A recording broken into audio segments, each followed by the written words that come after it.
I'm going to officially call the meeting to order. This is our first meeting of 2022. And I think there are enough new faces that if we could go very quickly and just say your name and where you're from, so we can have a sense who's on the call. I'll call down. Robert Barry. Hi, Bob Barry. I am from the BITS organization and I lead the database team and am a member of the Data Governance Board with Scott. Great. Lloyd. Hi, Lloyd Blanchard, interim CFO at UConn and a member of the executive board. Great. Katie Breslin.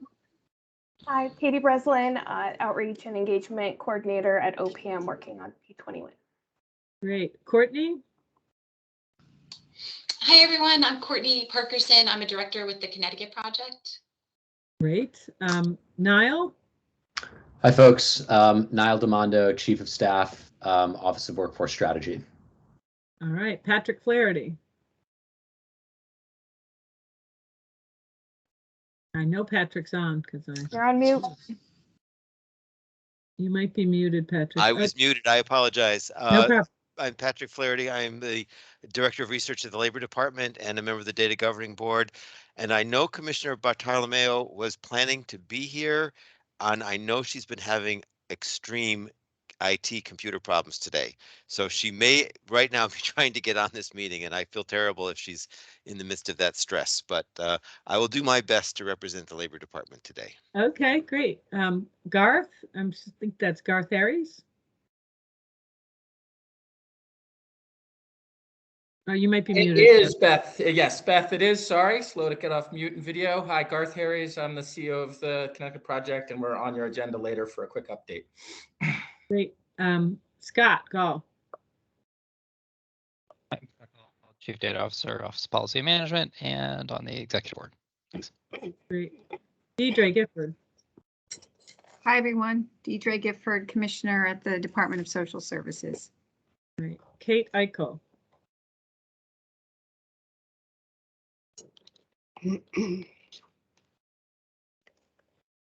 Kate on? Kate, are you? Yes, sorry, took me a while to find the mute.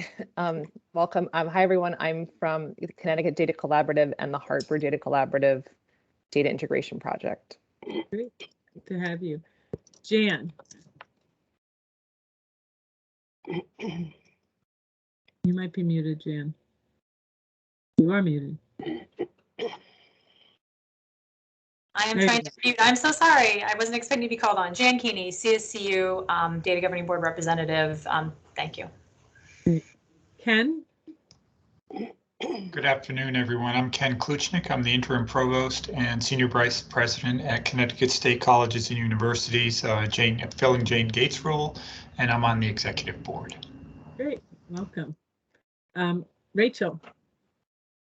Hi, I'm Rachel Leventhal-Weiner. I'm the Chief Research and Planning Officer at the Office for Early Childhood, and I sit on the Data Governing Board. Charlene. Hello, everyone. Charlene Russell Tucker, Commissioner at the Department of Education, and pleased to be here with you all. Great. Susan Smith. Good afternoon, folks. I'm Susan Smith, Business Intelligence and Analytics for DSS on the Data Governing Board. Great. And Kelly, did you introduce yourself? Or we just, I don't think. Okay, Kelly. Hi, I'm Kelly Valeries, the Chief Workforce Officer and a member of the Executive Board. Okay, Michael. Yeah. Hi, good afternoon, everyone. I'm Michael Williams, Deputy Commissioner of Operations for the Department of Children and Families. I'm on the Executive Board. Great. Coral. Hi, I'm Coral Wonderly. I'm an analytics project coordinator at the Office of Policy Management. Great. Okay. Anybody else? Hi, everybody. I'm Dante. Dante Bartolomeo, Commissioner for Department of Labor, and very happy to be here. And Susan, I didn't know where you were. It's so cool to see you again. Good to see you. Well, this is amazing to me because those of you who've been involved with P20 Win will know that this started small, and we have 10 agencies here, and also some nonprofits and other data governance organizations from the state.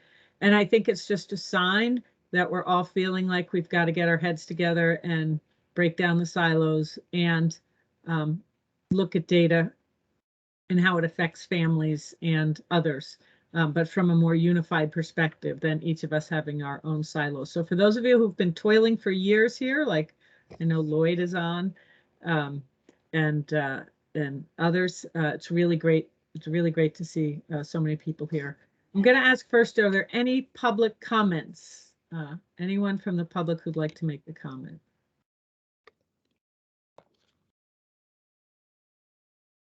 Okay. Katie, can I assume that what we just went through was our roll call, so you don't have to go through that again? Yeah, definitely. Okay. Awesome. Great. So, and let me just check. Do people have the agenda, or would it be helpful for us to put in the chat? I'm looking to see if this is the kind of chat we can do that. It doesn't look like there's a, some of them have little paper clips and others don't. I think because they're outside agents here, it doesn't, you can't put documents in there. But if there's a link to it, Katie, if you could put it in there. Yeah, we should be sharing our screen to show the slides. Okay. All right. And then I can get the agenda to everyone. Super. I'll screen share if you bear with me for a sec. Sorry, Katie. Well, everyone can get a look at it, and then I'll run through it after Scott shows it, and then we can just ask if anybody wants to add anything.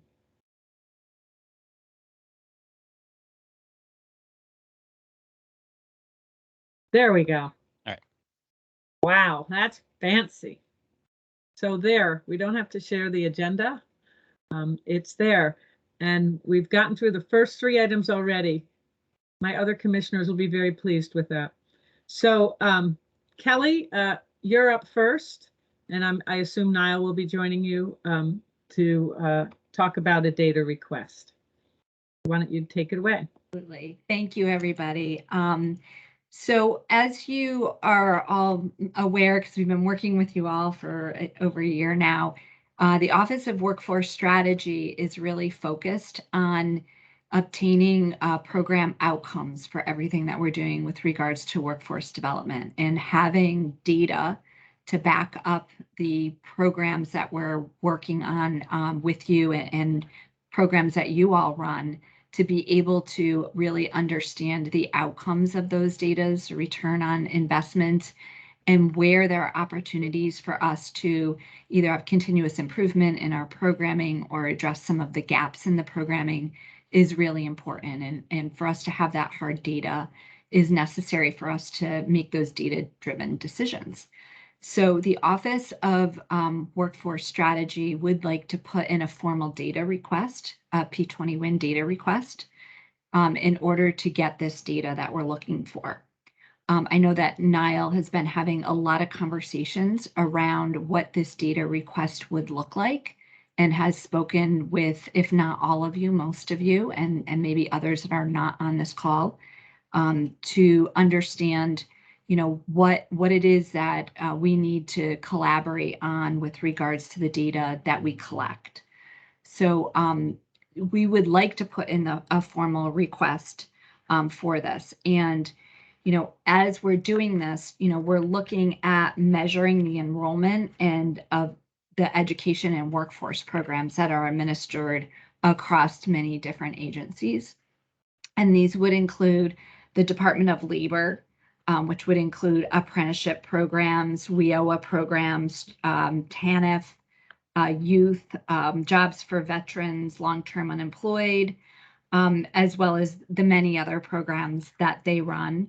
Having conversations with the Department of Education on the adult ed programs that are run through the Department of Education and through the workforce boards.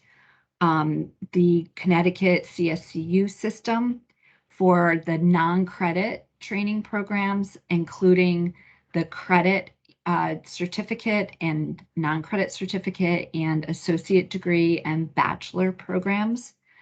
At this time, we have not formally included UConn or the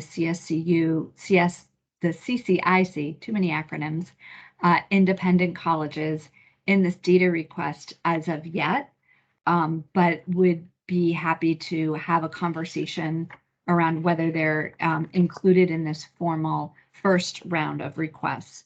And we'd also like to include the CTEC system, the Connecticut Technical High School system, to be able to measure the outcomes of their programs as well. Some of the outcomes that we're looking for are related to the outcomes that influence the issues that influence the outcomes, and they include, program completion, employment status, wages and wage gains, credential obtainment, whether it's a degreed or a certificate program, any involvement with public assistance programs, and other types of data. We also want to make sure that we're understanding of the demographics of the people that are engaged in these training programs.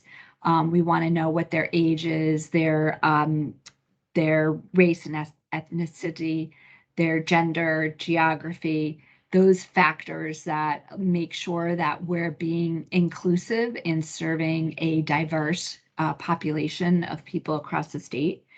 And then we want to make sure that we can provide longitudinal analysis, right? What is happening currently when someone is going through these different types of programs? And then what are the long-term outcomes of them going through these programs? So if they got job training, are they still in the industry sector in which they trained in? Have they moved up in their positions? Have they experienced wage gains? Those types of longitudinal data. So I know whenever we have a data request, there's always an issue around the capacity of different state agencies to be able to provide the data and work on these data requests. So in the initial request that we would like to put into the P20 win is really making sure that we understand the capacity issues and that we're working to collaborate and coordinate with you on the timing of these data requirements to come and make sure that, we all are working together on this, right? Because we know a lot of you, like the Department of Labor, is going through a major upgrade of their computer system, and we don't want to be interruptive of that process, but we also want to make sure that we're coordinating carefully on the timing that meets the needs of everyone who is involved in this. So the initial data request letter that we've crafted that we will be sharing with you right after this meeting is just an initial request to kind of get the process moving forward, and that there's still a lot of opportunities for us to work together on the specifics of what the data will be that needs to be furnished or provided so that the P20 win data can be run. And then there's another question of where that data will be housed and who will be holding that data. OWS does not have the capacity to house data. We don't have our own server, some of the other requirements for housing data. So looking at who should be housing that data and how long will that data be kept and how will it be maintained so that we can have these reports out on a regular basis. So I'm thinking about this as, almost a report card of the work that we do collectively together to inform our work and to provide outcome data to our stakeholder groups that would include our legislators, our state legislators. So in last legislative session, the traditional legislative report card was repealed, and currently there's nothing that is replacing that report card. We understand that the report card was repealed probably for good reason because it didn't have as depth and breadth of data in that as what we would like to see. So we could think about this as being a replacement for that legislative report card. And the goal here is to provide information back to the legislators and other interested parties in a way that is informative and comprehensive, but also works for us. So if we can pull this data request together collectively and collaboratively and provide it to the legislature, we can kind of get ahead of them writing a legislative mandate back to us requiring some type of a data that may or may not fit all of our collective needs. So I'm thinking that this is a really good opportunity for us to get in front of the legislative process and provide something that probably could be more useful to the legislators, and they may be even able to write themselves because they don't always understand all of the different programs and work that we're doing collectively. So I want to pause there and open it up for conversation and, you know, how we would like to maybe move forward or address any of the concerns or questions or ideas that any of you may have. Kelly, maybe Kyle, just if you wanted me to add anything, if you wanted to add anything, go right ahead and do that. One super quick thing, and then I know Commissioner Gifford has her hand up, so I'll cut to the chase. I think, so we have drafted a letter that kind of outlines at a very high level, kind of summarizing what Kelly just said. So we will share that with everyone on this call. I know Patrick and Ajit and other folks in the agencies have already seen it, but for the broader group here, I want to make sure everyone has opportunity to see that and provide feedback.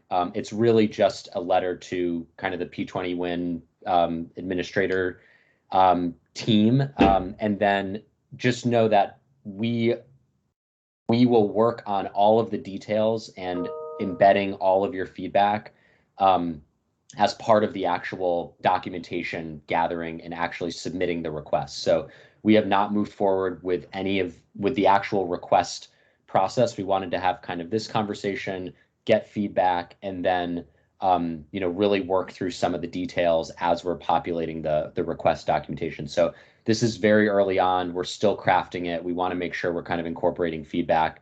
And I just wanted to make it clear where we were in the stage. But I will make sure to share that document out with this group after, so you all can see sort of some of the details that Kelly was alluding to.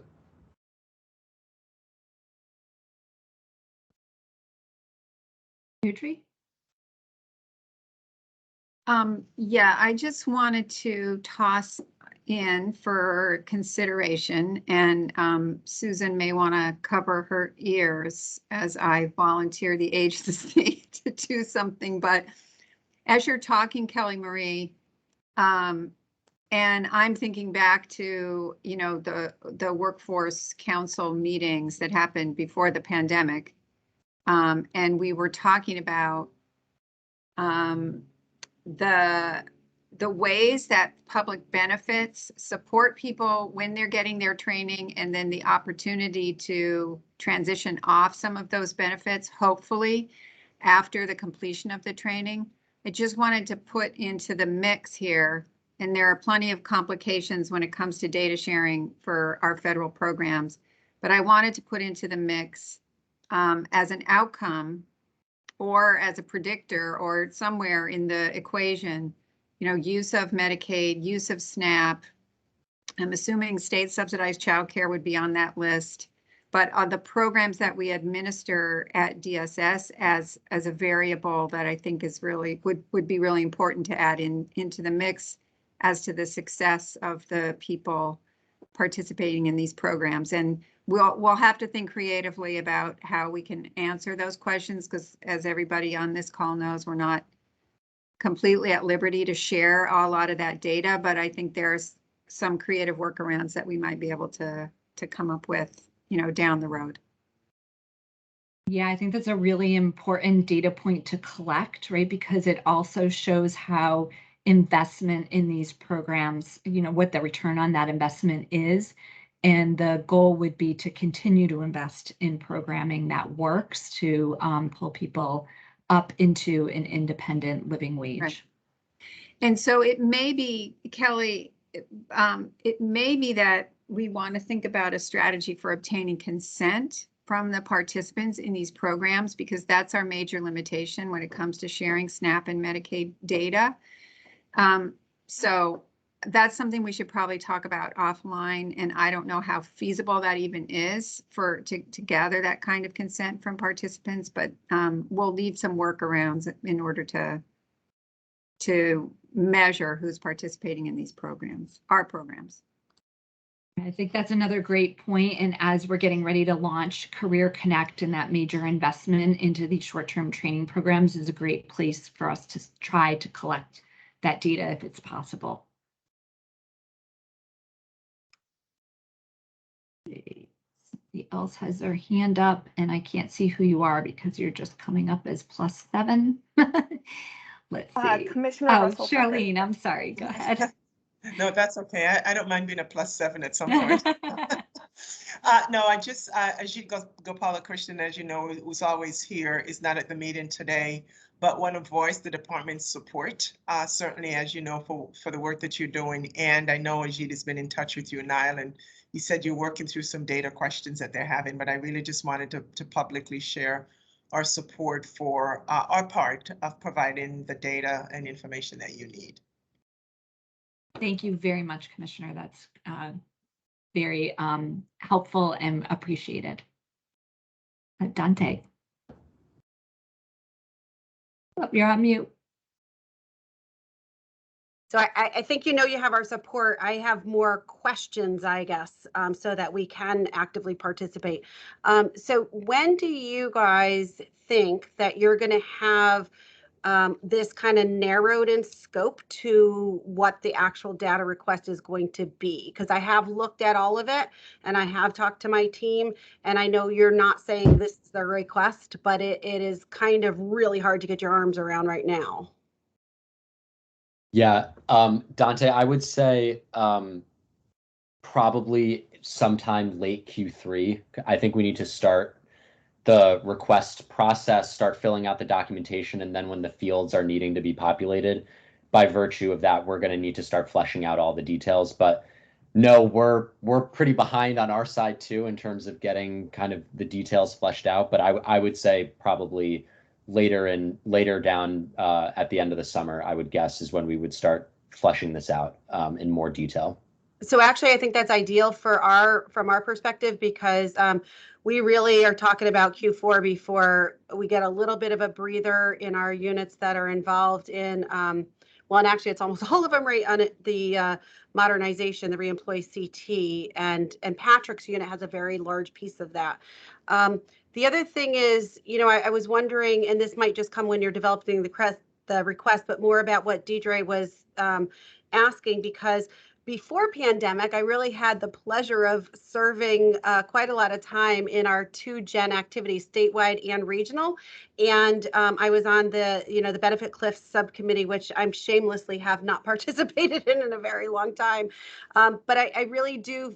What I learned in that committee is there was so much I didn't know, right? So the more I was on that committee, the more I realized, holy cow, this is perplexing, this whole benefit cliff issue, and whether they're federal benefits or state benefits and how each benefit impacts each other. And so I'm not sure, and this is first the statisticians or the researchers, but how we would be able to kind of correlate outcomes when it comes to workforce if we're looking at what benefits they have or haven't had, and what we would be able to glean from that, because of the fact that they're so interactive state and federally, and maybe the Benefit Cliffs Working Group and Sarah Griffin and folks have more on that right now.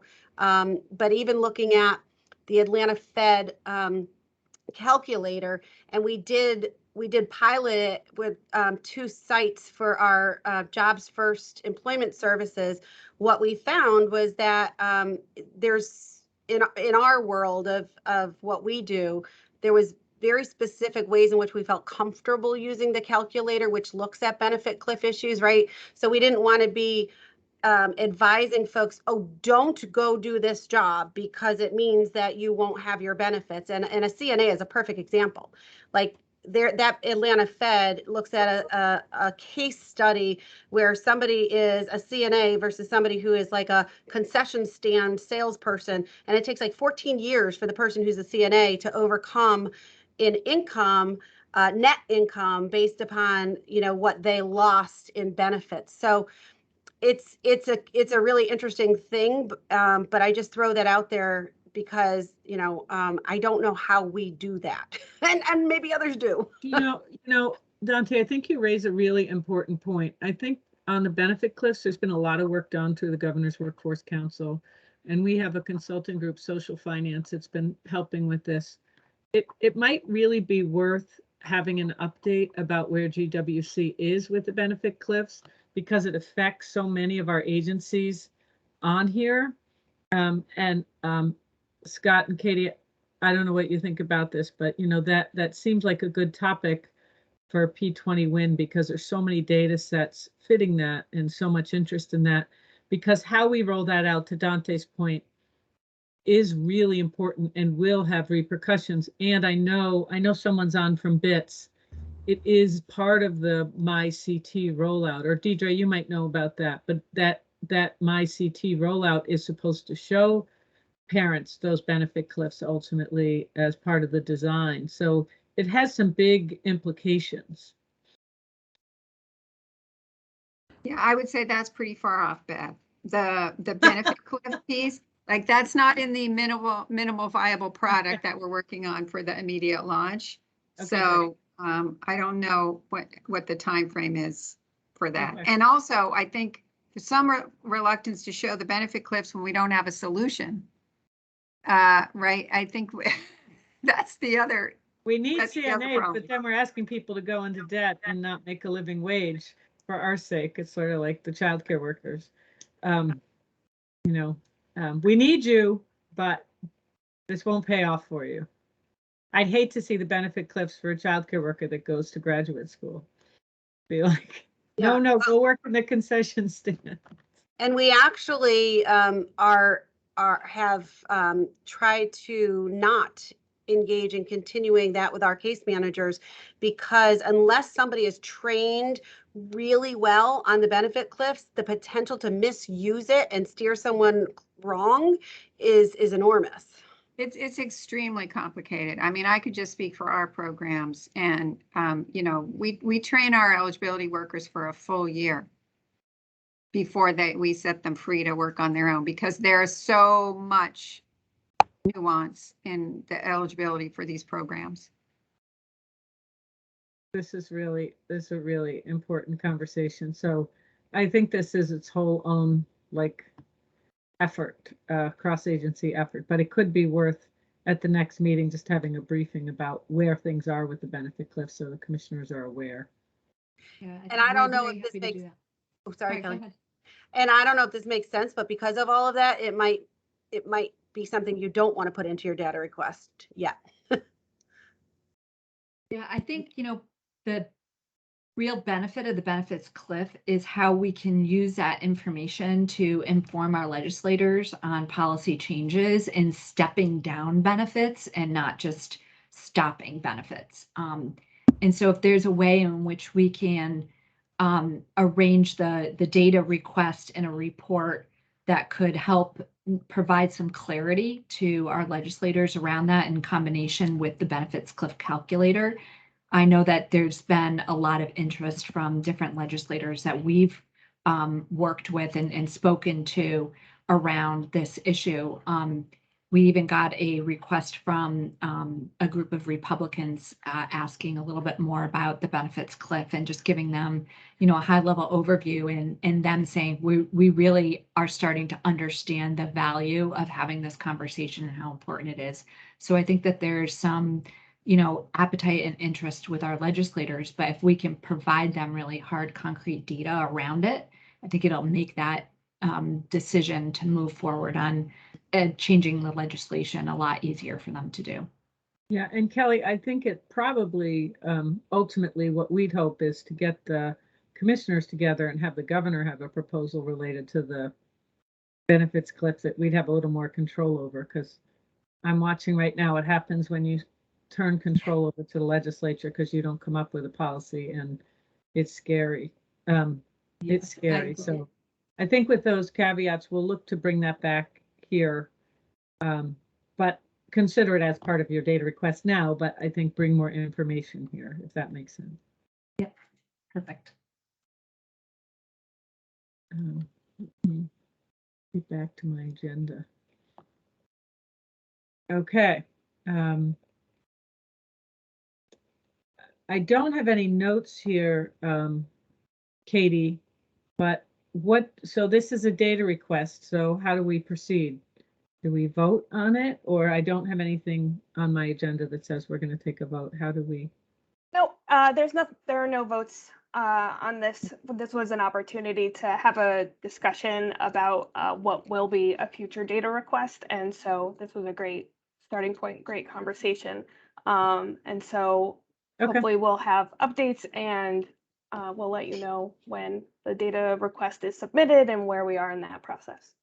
Okay, and sorry all of you for like doing that right in front of us, but I just want to be sure I'm running things appropriately. Now I'm going to turn it over to Katie because we've onboarded some new agencies, as you can see today, but we have a couple very close. We were hoping they'd be here today, but a couple more. So Katie, why don't you take us through some questions related to onboarding and other agencies that might be coming on, and any information for the newer agencies now. Sure, great. We've very successfully and brought on our 4 newest agencies, DCF, DSS, CCEH, and OHE. I know those are a lot of acronyms, I apologize. But we've also been discussing and have gotten a lot of interest in new agencies that want to be a part of P20 Win. And as we have these conversations, we can think about who has data that we need so that we can better be better, or at least be more effective in our mission and report the outcomes that we want to share with folks. So Scott, can you share your screen, please? So part of the enterprise MOU is an appendix that outlines how a new agency can join P20 Win. And so I just wanted to go over these steps. So in the process, when an agency has determined that they do want to join P20 Win, they will submit a memo of interest or a request to the executive board, which would then be sent to the data governing board to review. The responsibility of the data governing board will be to determine the agency's authority to access and share data, security and confidentiality, and any possible conflicts of interest. If there are questions, then the operating group, those of us at OPM, would discuss with the new proposed agency. If there were no questions, the data governing board would then recommend to the executive board to make a decision. The executive board would review this, and then as determined with the EMOU, we needed a unanimous vote to approve any new agencies. And so, one, I would like to know, does this process make sense? Are there any missing steps or unnecessary steps that you feel are duplicative in efforts? Are the lines of communication clear? We also want to make sure that we're linking this process to the learning agenda. So are there agencies that we need to prioritize in order to address the learning agenda topics and those questions? So Katie, I know you're sharing. So, look, I could be totally way off base, but to me, that looks like a lot. Like I think as a state agency, right, who's one of our sister agencies, I don't know that we want to make it like difficult almost. I mean, we really want all of our agencies to participate, right? So I don't know if that is, I mean, it seems like a lot, but just my opinion. It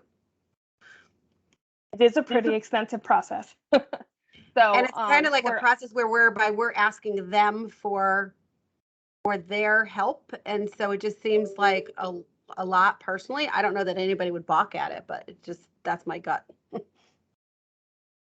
So part of this process is thinking about which agencies would help us move our learning agenda and other state priorities forward. And so if you are doing or assisting us in doing outreach to other agencies, I guess we could reconsider if that agency then needs to submit a request, since those conversations are happening outside of this. Any thoughts? You guys feel free to tell me like that I'm totally off base here, but it sounds like one more application we all have to do or more busy work, and I don't know if that deters agencies who can contribute if we're saying like, you know, here's all you have to do to be part of this club, which we really want you in, and then you have to do work for us. Yeah, that makes sense. I'll just add from here, well, two things from here. I mean, one reason we're having this discussion is for exactly that reason, to just make sure that it's easy. In this case, I think OPM, and we have to sort of manage a lot of this process. And there, like you said, Commissioner, there's a lot of steps in it. So I think if there's consensus on that we could look for ways to streamline it. The other thing just to mention is like that previous discussion about the benefits programs and the workforce requirement. I think like that's a good example of illustrating where there might be other agencies you'd want to consider for putting in the onboarding path. We already had, I think we mentioned the technical schools, which I believe are either are or on the path to become an independent agency. The benefits programs could include WIC, which is through DPH, which is not a member now. So just in that discussion, think like, oh, okay, here's, you know, what we need to get a fuller picture of the types of issues that were in that prior discussion. But for the process itself, like one reason we're having this is really to see if there's ways to make it work for this board and the other agencies that are not part of it yet.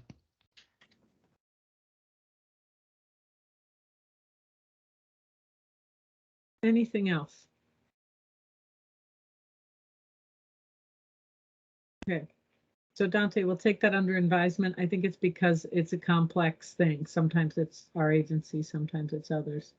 It might just be me feeling like no, overworked. We're all feeling that way. Okay. And then are there any agencies that we're missing or we should be reaching out to? I mean, Scott, at OPM, you're sort of at the nerve center. Are there any that you think are missing?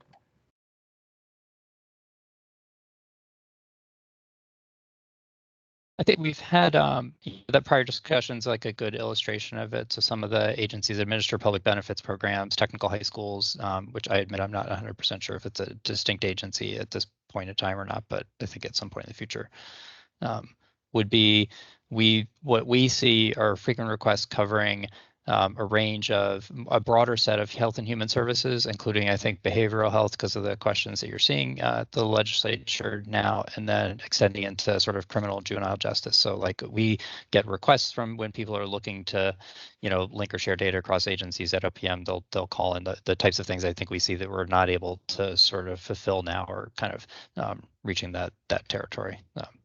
Yeah. Deidre? Well, something Scott just said about, you know, use of behavioral health services. I don't know if OHS is in the mix at this point. And I don't know that they would be able to share identifiable patient level data. But they may have aggregate sort of utilization data around healthcare services that would be of interest. So it's worth a conversation maybe, Scott, to see whether they would be important to have in the data sharing mix because of the both the health information exchange and the all payer claims database.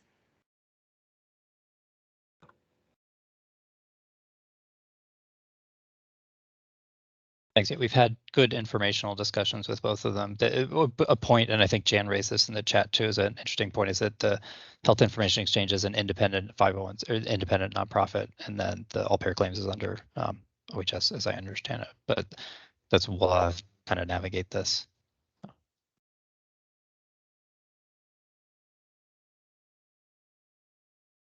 Okay. I'm sorry, I'm fighting for my hand here. Is the housing, is housing part of this? I don't think at this point. Department of Housing? it- No. It is not. So I guess so for some other work that we've been doing, I just wonder if folks think that that makes sense, because they actually have, I think it's with them, right? It's a phenomenal database that I want to, what is the name of that group I was just at? It was, oh my God, it starts with like an something home, reaching home. Here's what I'm going to do in terms of housing. You made me think of something. Raise your hand if you have some data that's intersecting with Department of Housing. I've raised my hand because we're doing some work with Head Start and housing. Labor, do you have any work with housing where you're? I don't have any data yet with them, but we've been having conversations about like the temporary shelter stuff and bringing some of our resources to them for workforce supports, but I don't have any data yet with them. So and Deidre, it looks like you do. Yes, we do. And I'm just looking, I can't see all the hands up, but it looks like there's, Kelly, do you have your hand up? I do. So we've had some conversations looking at the supportive service funding that we supplied during the CARES Act. About 42% of the funds went for housing. So this is significant move there. Yeah. And we do housing work with both home visiting and Head Start. So it seems like that would be important to reach out to housing. That's a good suggestion, Dante. Commissioner Bartolomeo. Yes, Senator. Jeez, I keep getting demoted to senator. We can go through all kinds of names, my friend. Okay. So I think there's some interest in reaching out to housing, and then DCF is here, and DPH is in process, correct, Scott? Isn't that true? For Katie, aren't we in process with DPH? They're the one group that's gone a couple steps through this to meet with the data governing board. I think when Commissioner Gifford was there previously, so we're farther along. All right, good. All right, item 6 on the agenda, the Connecticut project. I think, am I turning it over to Garth Harries? It's a philanthropic effort that's looking to see how non-state actors can help support state data work. So Garth and I know each other because Garth is part of what started Sparkler, which is a ages and stages questionnaire that we've launched statewide at OEC, so that every parent has a assessment in their hands that connects to Help Me Grow and connects families to services and provides activities, child development activities. It's been a great success, Garth, and we have thousands of families who are having those early assessments. Charlene's happy too, because some school districts are actually using the Sparkler for every kid before they enter kindergarten.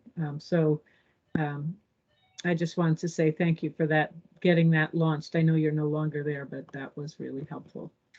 Well, thank you, Commissioner. And you should guide me on time in your agenda. The goal here is to simply update you all about this new hat that I'm wearing. And yes, I'd note that I have old hats that overlap with some of you, particularly Commissioner Bai and Commissioner Russell Tucker. But I am now in the midst of an emerging, as Commissioner Bai said, emerging philanthropic effort, and we simply wanted it on your radar. The broadest construction of this is that we are creating an organization to catalyze and convene for outcomes and systems change for all of our neighbors across the state on the path from birth to school to work. So that's a mouthful, but I would say, as part of what we're thinking about our presence as distinctive in terms of with a statewide focus, so partners to many of you and your roles in that, and also bringing multiple tools to bear. We will be a funder, we will be a convener, we will be an operator, and we will also be an advocate around issues that we think are important. And we are, as I said, very much in the early days and very much in a listening and learning mode. We have talked to some of you and some of your staffs around our kind of programmatic priorities. As we listen and learn, we're conscious that, we're going to need to, although we have broad goals, we're going to need to focus and figure out where do we start first on that path from birth to school to work, and how can we be most helpful in this broad ecosystem. So we are very much in that listening and learning mode. But as the commissioner said, a particular part of that learning for us has been an orientation to outcome data. And I would flag Commissioner,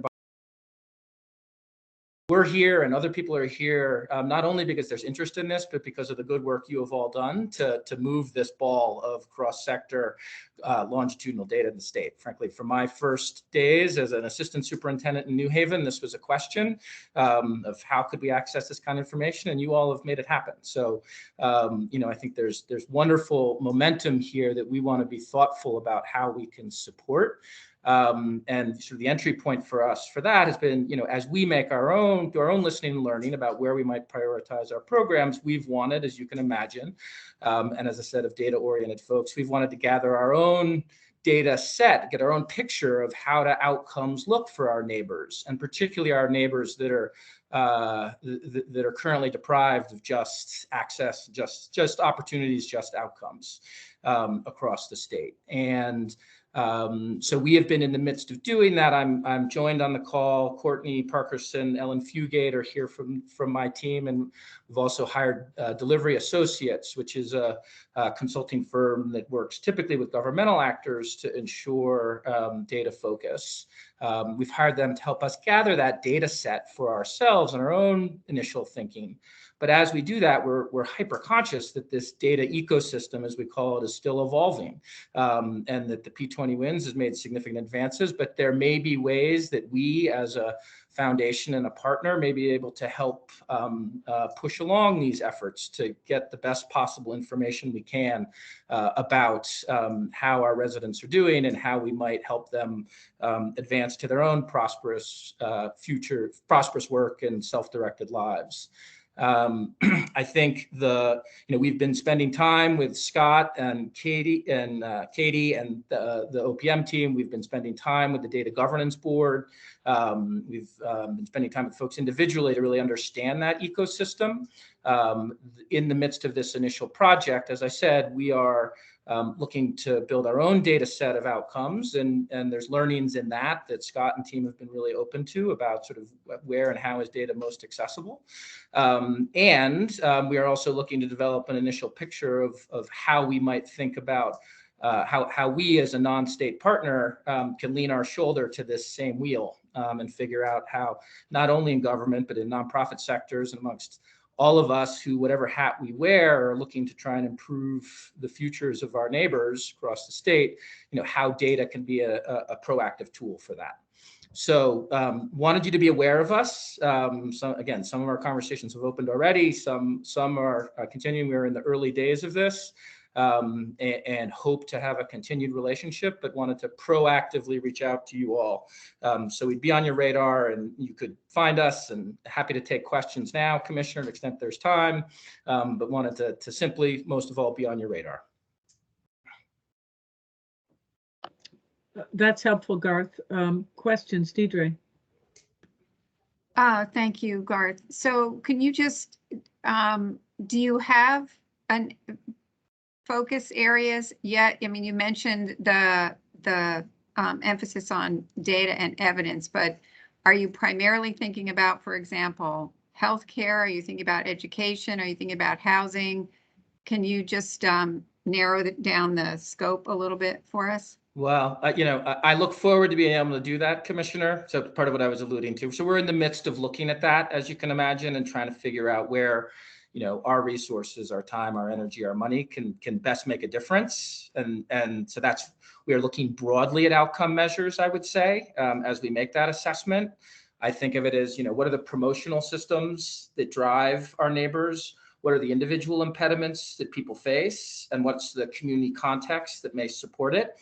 right? And so, health indicators and ACEs and mental health, those fall into the individual, individual impediments that oftentimes face families.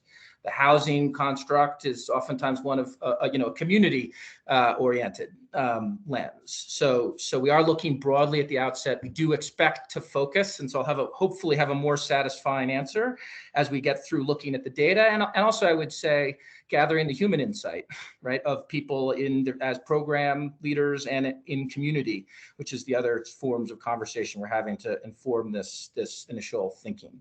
Our goal, and there's some sequencing questions for us. We may start in one area and evolve to others, but really we want to be partners, that drive, that figure out how we can help both with funding and with advocacy and with convening, across the board. Where are the greatest obstacles? Where do we have the most leverage to help? Thank you. Thanks, Garth. That's exciting and challenging, it sounds like, all at once. But I know we all can use help for sure. So we're all doing our best, but this cross-sector, cross-agency work is challenging, and P20 Win is really taking off with many more new members. And so hopefully that, provides a platform where we can work together. So.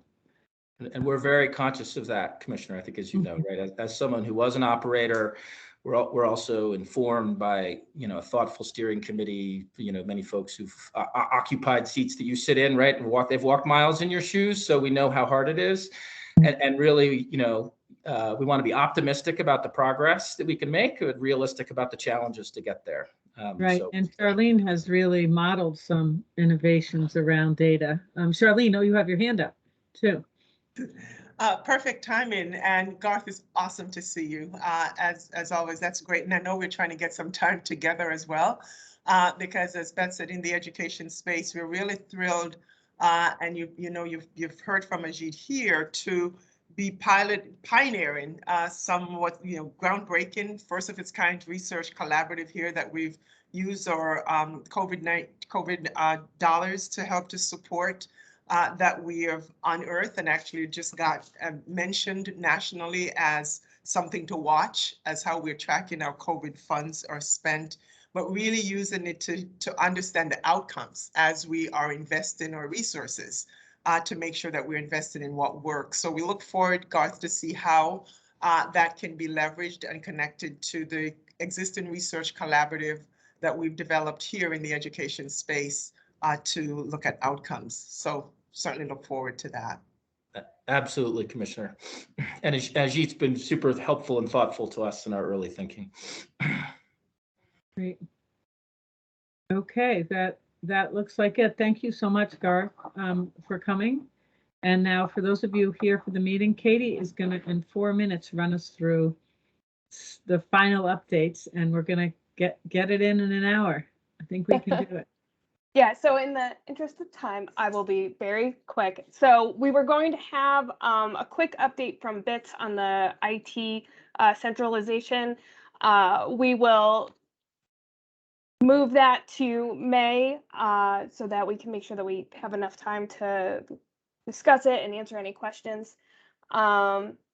We have worked with the Data Governing Board on the SLDS Year 3 outcomes for the grant, and we have lots of data requests. I will write up a report that will accompany the minutes that will give more detail about the SLDS outcomes and the data request for everybody.